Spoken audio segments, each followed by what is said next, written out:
Bilal ibn Rabah was born into slavery. Bilal's father was an Arab slave, and his mother was a former princess of modern-day Ethiopia, who was also enslaved. Bilal was ruled by a master who punished him for his conversion to Islam. He dragged Bilal around Mecca, encouraging people to mock him. He even tried to force him to renounce his faith by placing a large rock on his chest and pinning him on the ground. But far from renouncing his faith, Bilal showed a defiance and strength in the face of persecution and violence. Impressed by Bilal's steadfastness to the Islamic faith, Prophet Muhammad sent one of his closest friends, Abu Bakr, to pay for Bilal's freedom. Once freed, Bilal rose to prominence in the early Muslim community. Prophet Muhammad appointed him to serve the mosque by using his melodious voice to call the believers to prayer.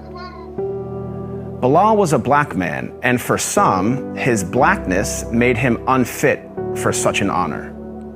On one occasion, a companion of the Prophet, a man named Abu Dar, disparagingly said, "You son of a black woman." This drew a swift rebuke from Prophet Muhammad. "Are you taunting him about his black mother?" asked the Prophet. "There is still some influence of ignorance in you." The ignorance the Prophet identified was rooted in the misguided view that a person's race reflects his or her moral character or social status. In fact, the Prophet's message of racial equality stood in stark contrast to the prevalent racial animosities of 7th century Arabia. Prophet Muhammad was the first person in human history to declare, in no uncertain terms, that no person is above another by virtue of race or ethnicity. This declaration is crystallized in one of the Prophet's notable speeches, his last sermon, as it is known, which was delivered on Mount Arafat in 632 AD. In that sermon, the Prophet unequivocally condemned racism when he said, "All mankind is descended from Adam and Eve.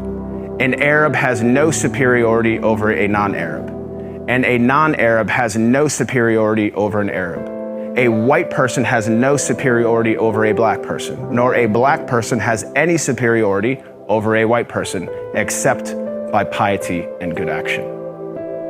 Ever since then, Prophet Muhammad's teachings on racial equality have inspired human beings to strive for racial equality and justice for all. Consider the life of Al-Hajj Malik al-Shabazz, more commonly known as Malcolm X, the black Muslim civil rights leader who battled racism in the 1950s and 1960s. After performing the Hajj, or Islamic pilgrimage, to the city of Mecca, Malcolm wrote his famous letter from Mecca, in which he said, "There were tens of thousands of pilgrims from all over the world.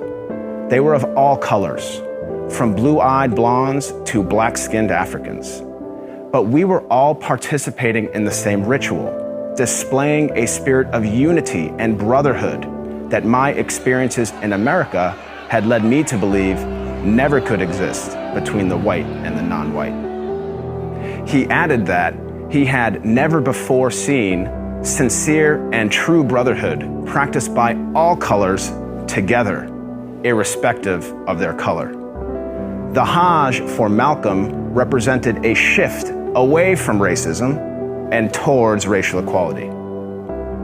The teachings of Prophet Muhammad encouraged all people to strive towards anti-racism, which is quite different than simply non-racism. The Prophet of Islam actively challenged and dismantled the covert, the overt, and the systematic racism around him. He identified racism as a symptom and identified its root cause as arrogance in the human heart. As our world becomes more and more diverse and interconnected, it is imperative that we strive to follow the teachings of Prophet Muhammad. I am not a Muslim myself, but I have to say that I am deeply inspired by the anti-racism of Prophet Muhammad, because he showed that a person is distinguished over another